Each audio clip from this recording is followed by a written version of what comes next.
A very good afternoon, guys. We're out and about. It's been raining a lot the last couple of days. The roads are wet, so it's been quite difficult for us to get out, but we're out this afternoon. The sun is out. It's hoping it's drying the roads a little bit. So we're going to head out, hang around the central northern region, see what's happening with the lions and leopards and anything else about, but we'll keep you guys updated. Let's go. Guys, first animals out is a dazzle of zebra. I think they're enjoying the sun as much as we're enjoying it. They're out on the road, swishing their tails. I think they're only too happy that the rain is over. Nice and cool. Now they're ready to carry on. Guys, it seems like it's a zebra day today. It's another dazzle of zebra over here.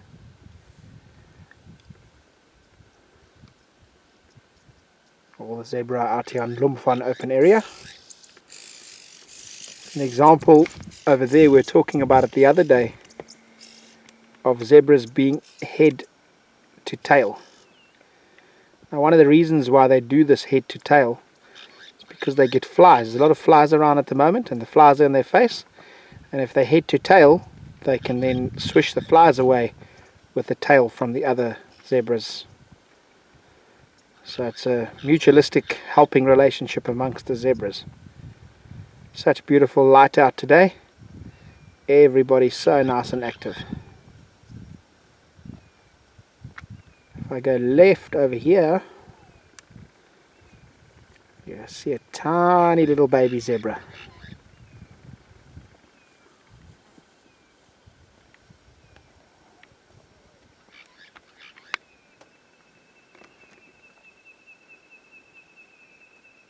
You can hear the red-crested koran calling in the background.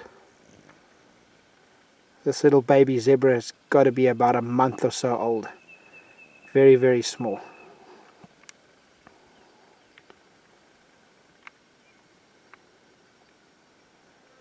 See it suckling from its mom here.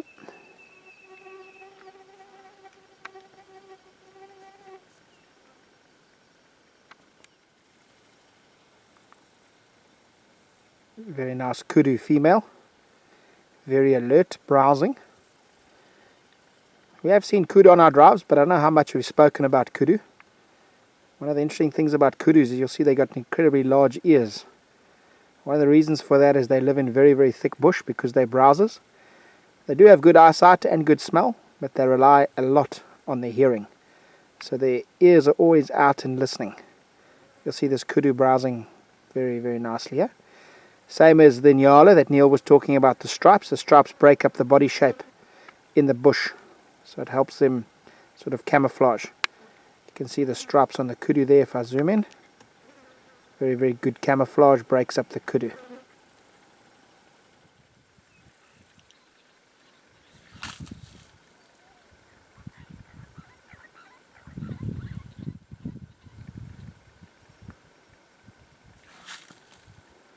Guys, we came across this beautiful big male elephant with a really, really nice set of tusks. He's giving us a hell of a show here. He's having a mud bath, spraying himself with the mud, cooling himself down.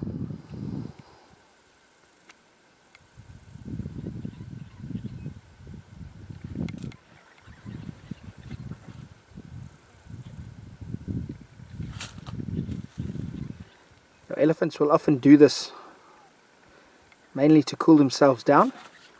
Also, they cover themselves in mud to get rid of any parasites that are on them. Once that mud dries on them, you'll often see trees have got old mud on them. The elephant will then go to that tree and rub the mud against the tree that's dried.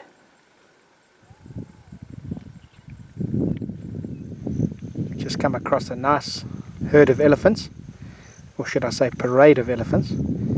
We're hoping that they're going to come down and wallow in this wallow next to me on my right, or they might head up to the pan at Manyeletii and drink there. So let's just be patient. Let's just see what they do. They've got some young calves with them. It's beautiful light. Let's see what happens. You'll see they're all in a nice line, following probably the matriarch.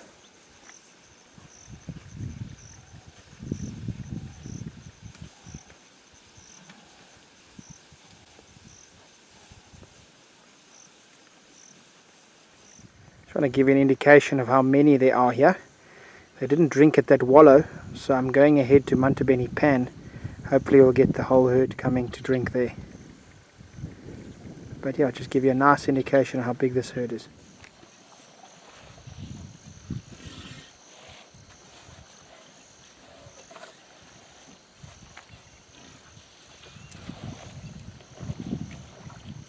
This group's moved around right to in front of our vehicle here.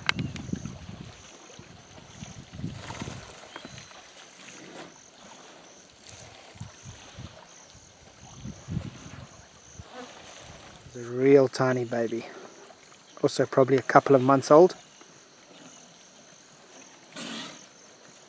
Maybe see some interaction between all the family members here. Look at this one kneeling on its legs to try and get the water. Bank's a little bit high from this side. Smaller ones battling to get water.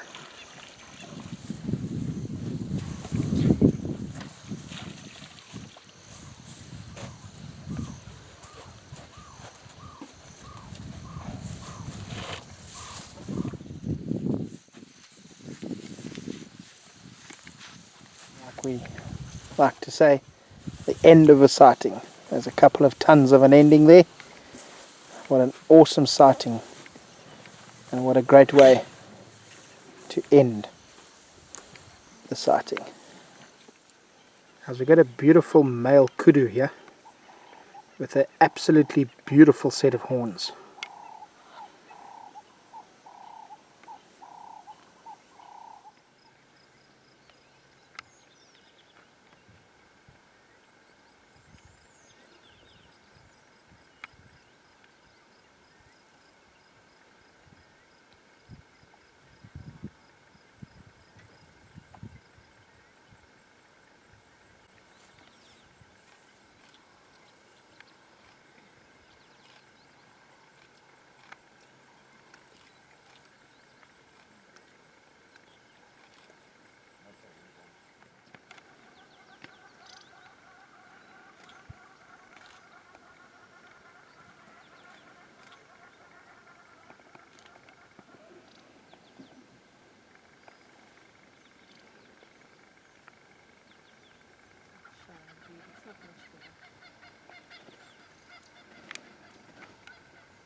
Beautiful specimen, open male, walking right past us with the sun setting, thunder clouds in the background, thunder.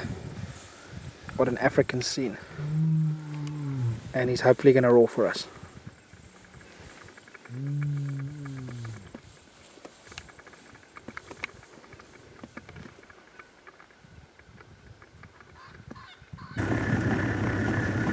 Right guys, we're following this open male back south, probably heading back towards Kokomoya Dam. Might be looking for his brother, might be looking for the females. We're just trying to piece together what happened last night. That other pride was very, very close to where he was, where we found him at Twin Pans. They were only probably about 500 meters away from him. So we reckon that they were calling, that they've got two males, the two Ross males, they were calling or something. And this male heard them calling and made his way up here to make sure that this is his territory, and they know that this is his territory. Looking more to the west now, to the south and west. Maybe he's hearing the audio of his brother or his partner or his females.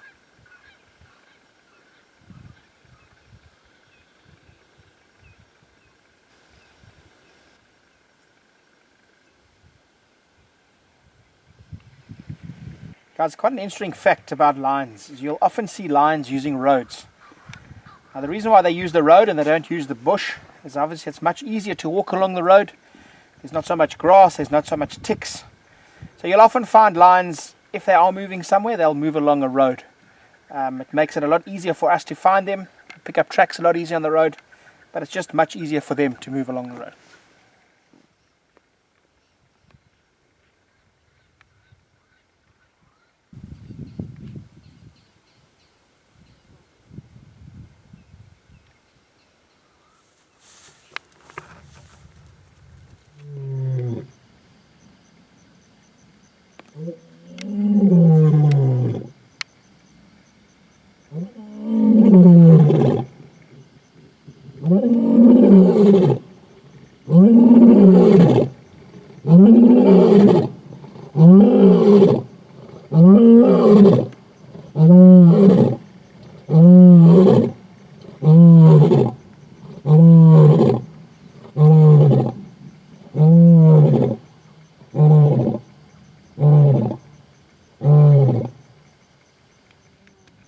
I wish I could explain to you this scene. This big male lion roaring into a thunderstorm with lightning and thunder. It's pretty amazing.